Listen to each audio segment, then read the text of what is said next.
இறைவசனம் நீதிமொழிகள் 18ஆம் அதிகாரம் 21ஆம் இறைவசனம். நாவுக்கு ஜீவனையும் மரணத்தையும் உண்டு பண்ணும் அதிகாரம் உண்டு. பிரியமானவர்களே, நம் சொற்களின் சக்தியை பற்றி நீங்கள் என்ன நினைக்கிறீர்கள்? நல்ல சொற்கள் நல்ல பலன்களை தரும் என்று நினைக்கிறீர்களா? அல்லது சொற்களால் மாற்றம் ஏற்படாது என்று நினைக்கிறீர்களா? ஒரு வார்த்தை வாழ்க்கையை மாற்றிவிடலாம். அதை நாம் எப்படி பயன்படுத்துகிறோம்? நாம் பேசும் வார்த்தைகள் ஆற்றல் மிக்கவை. ஆசீர்வதிக்கலாம் அல்லது அழிக்கலாம். நீதிமொழி 18ஆம் அதிகாரம் 21ஆம் வசனம் சொல்கிறது, நாவுக்கு ஜீவனையும் மரணத்தையும் உண்டு பண்ணும் அதிகாரம் உண்டு. அதை நேசிப்பவர்கள் அதன் கனியை புசிப்பார்கள். ஒரு சிந்திக்க வேண்டிய சிறிய கதை. ஒரு குருடன் சாலையோரத்தில் ஒரு மரத்தின் கீழ் அமர்ந்து 2 மணி நேரமாக கையேந்தி பணம் கேட்டுக்கொண்டிருந்தான். அவன் அருகில் ஒரு பலகை இருந்தது. அதில் எழுதியிருந்தது, நான் குருடன், தயவு செய்து எனக்கு உதவுங்கள். அதை பார்த்து வழியாக வந்த ஒரு சிறுவன் சில வினாடிகள் யோசித்தான். அவன் அந்த பலகையை எடுத்துவிட்டு எழுத்துக்களை மாற்றிவிட்டு சென்று விட்டான். அதற்கு பிறகு அந்த குருடன் முன்பு இருந்ததை விட அதிகமாக பணம் பெற ஆரம்பித்தார். மாலை பள்ளி முடிந்தவுடன் அந்த சிறுவன் மீண்டும் அந்த வழியே வந்தான். சிறுவன், தாத்தா, இன்றைக்கு எப்படி இருந்தது? குருடன், இன்று என் வாழ்க்கையில் என்ன மாதிரியோ மாற்றம் வந்துவிட்டது. என் தட்டில் நிறைய காசு விழுகிறது. அருகில் சென்ற பலரும் என்னை கவனித்து உதவி செய்ய ஆரம்பித்தார்கள். நீ என்ன எழுதினாய்? என்ன மாற்றம் செய்தாய்? சிறுவன், நான் எதையும் அதிகமாக எழுதவில்லை தாத்தா. நீங்கள் ஏற்கனவே எழுதியதை மாற்றி ஒரு புதிய பார்வையில் எழுதினேன். இன்று அழகான நாள், ஆனால் நான் அதை காண முடியவில்லை. அந்த குருடன் ஆச்சரியப்பட்டார்.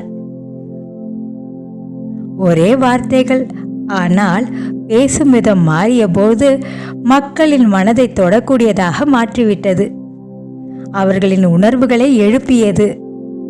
அதே வார்த்தை, ஆனால் பயன்படுத்தும் விதம் வாழ்க்கையை மாற்றிவிடுகிறது. ஒரு வார்த்தை வாழ்க்கையை மாற்றிவிடலாம். நாம் பேசும் வார்த்தைகள் நம்மை உருவாக்கலாம். இதை நாம் பைபிளிலும் சீராக் ஆகமத்தில் காணலாம்.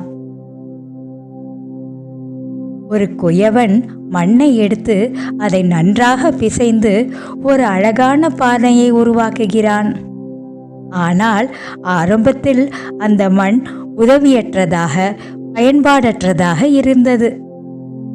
ஆனால் குயவன் அதை வலுவான பானையாக மாற்றுகிறார். அதேபோல் கடவுள் நம்மை ஒரு நல்ல மனிதராக மாற்றுகிறார். அதேபோல் நம் வார்த்தைகள் நம்மை மாற்றும் கருவியாக இருக்க வேண்டும். நம்முடைய நாவிலுள்ள வார்த்தைகள் நம்மை வாழ்விக்கலாம் அல்லது அழிக்கலாம். எப்போதும் நேர்மறையாக பேசுங்கள். எதை பேசுகிறோமோ அதை பெறுகிறோம். ஆம் பிரியமானவர்களே, நாம் எதை பேசுகிறோமோ அதை பெறுகிறோம். இப்பொழுது என்னோடு சொல்லுங்கள், நான் ஆரோக்கியமாக இருக்கிறேன். சொல்லுங்கள், நான் ஆரோக்கியமாக இருக்கிறேன். நான் செல்வந்தன். நான் செல்வந்தன். என் வாழ்க்கை செழிப்பாக உள்ளது. என் வாழ்க்கை செழிப்பாக உள்ளது. என் சந்ததி ஆசீர்வதிக்கப்பட்டவர்கள். என் சந்ததி ஆசீர்வதிக்கப்பட்டவர்கள்.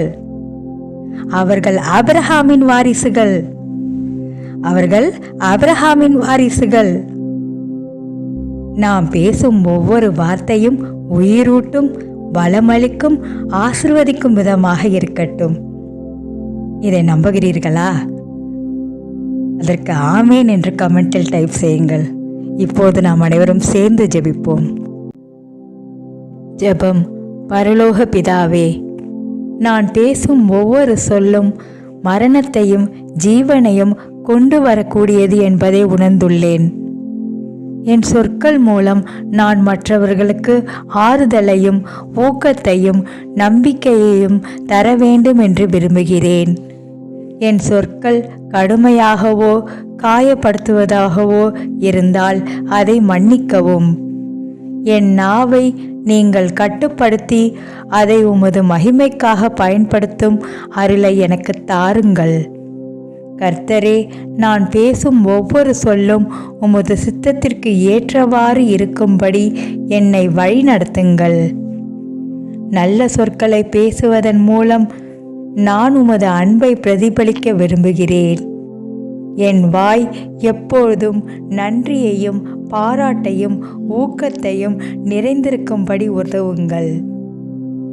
இயேசுவின் நாமத்தில் பிரார்த்திக்கிறேன், மகா பரிசுத்தமுள்ள நல்ல பிதாவே, ஆமேன்.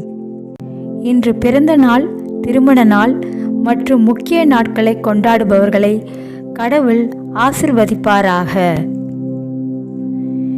தேர்வு எழுதும் நபர்கள், மருத்துவ அறிக்கைகள் மற்றும் தேர்வு முடிவுகளுக்காக காத்திருக்கும் நபர்கள், நிதி மற்றும் பிற பிரச்சனைகள் உள்ளவர்கள் பயப்பட வேண்டாம். கடவுள் உங்களுடன் இருக்கிறார். அவர் உங்களை ஆசிர்வதிப்பார். கர்த்தர் உங்களை மேன்மைப்படுத்துவாராக. உங்கள் விசுவாசத்தின் அடையாளமாக ஆமேன் என்று கமெண்ட் செய்யுங்கள்.